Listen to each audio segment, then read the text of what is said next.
Welcome back to my channel, and if you're new here, my name is Sylvia and I make videos on planning with occasional review. Today is day 22.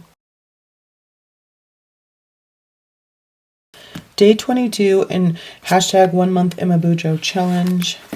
And I have already set this up last night with all that I'm going to write for right now.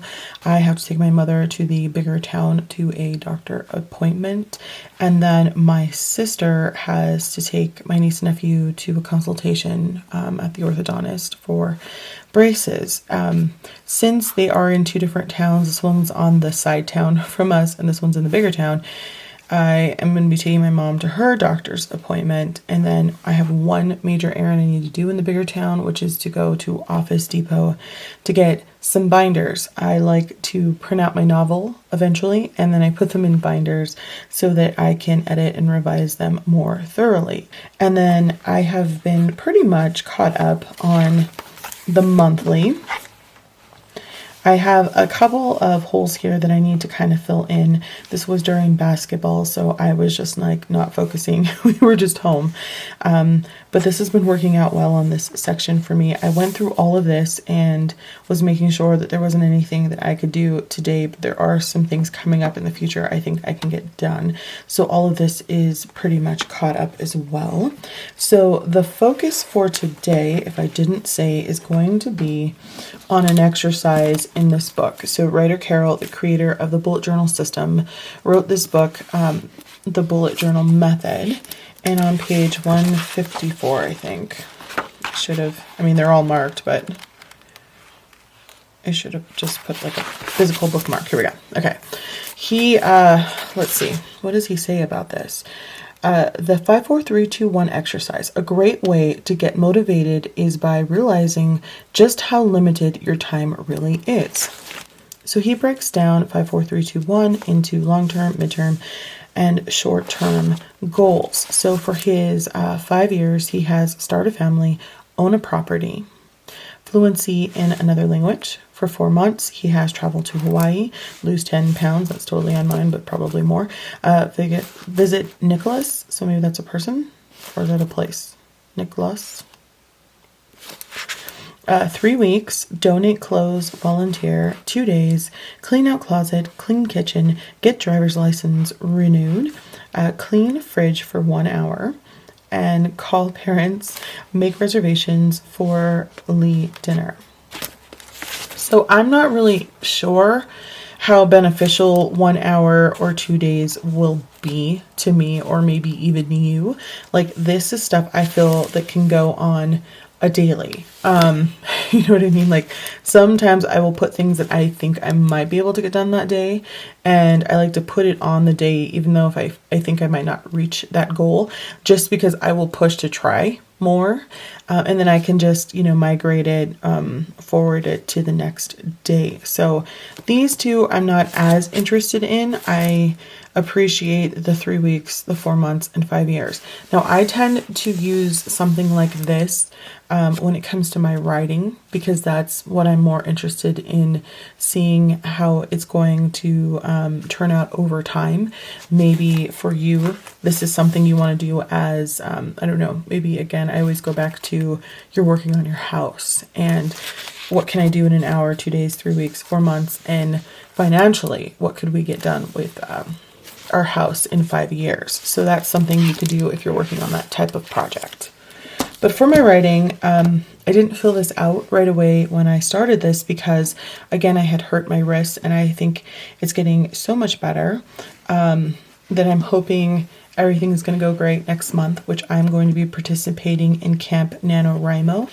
So I thought, since I'm getting better, I should probably fill this out now. So in 3 weeks, 2 days, and 1 hour.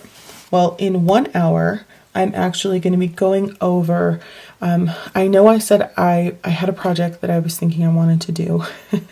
And then I have a project that I should be working on for camp, because I haven't done really much in March at all for my writing. But I'm going to be spending an hour while my mother is in the doctor's office figuring out what my project is going to be. I'm coming out with an absolute. So I am going to, in an hour,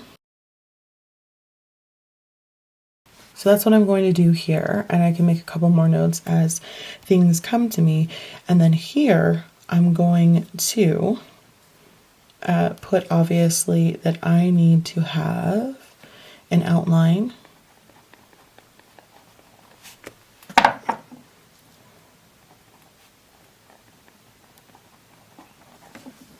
Under 2 days, I need to have a polished outline.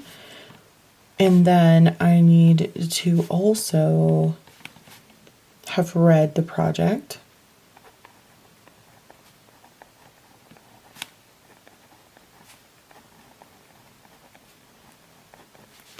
That way I'm up to date with things.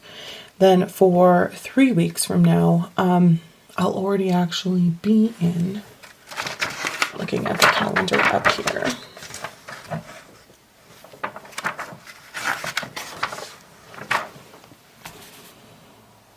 So I'm going to write midpoint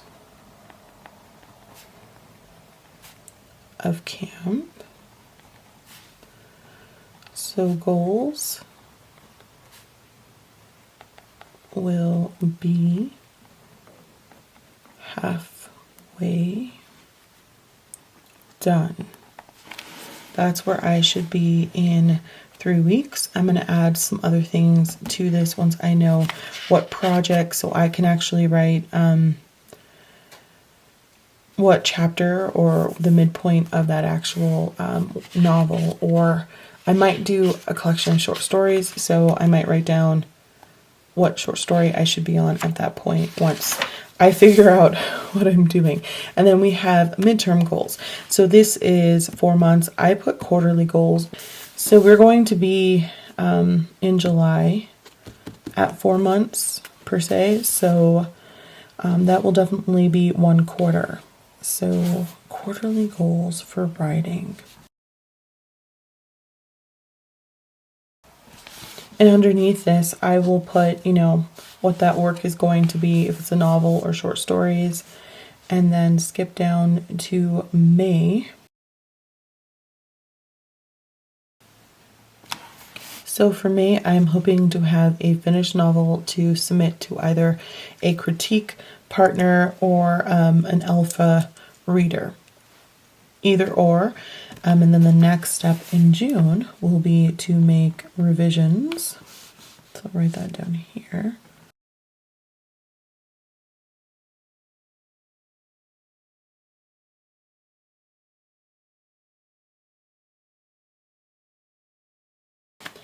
Okay, so I added to this that I also need to research publishing houses and agents because it's been a while since I've collected that information. I need to re-go over that.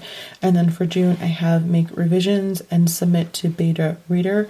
Also research self-publishing options in case that's something I want to dive into, depending on which. This is still getting that weird stuff on here that will not clean off. Can you see that?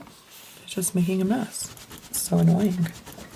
I have to clean this before I guess I use it. Anyway, yes, self-publishing, depending on which project I'm going to go with, because there were a couple that I might self-publish first before going to a publishing house.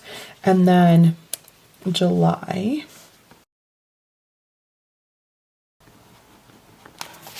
So in July, I want to start all over, this whole process all over again. Take another novel that I've already started, finish it up with a completely different project than this one. Well, maybe possibly this first novel might still be out at beta readers. I can be doing that. And then in August, because we said about 4 months, I'm just going to put 1 more month just in case. I'm going to put August here, and in August I should be revising / any line edits for this novel here. Okay, so there's 4 months. In 5 years, I'm not entirely sure. That is so far into the future. Depending on what books I go with, I'm not sure which ones right now I'm going to make standalones. I mean, they all should be written as standalones, but there's a couple of them, depending on which one I choose, that could certainly be duos or a trilogy. So I'm not sure. I'm not sure about this. So I might have to think about this later and come back to it tomorrow's video after I have finalized a project. So that is it. What do you guys think about short-term, midterm, and long-term goals? Do you do something similar to this? Do you find that it just gets too overwhelming to think that far into the future? Let me know. All right, so don't forget to like, comment, subscribe. I hope this was helpful. Thanks for watching, and I'll talk to you soon. Bye.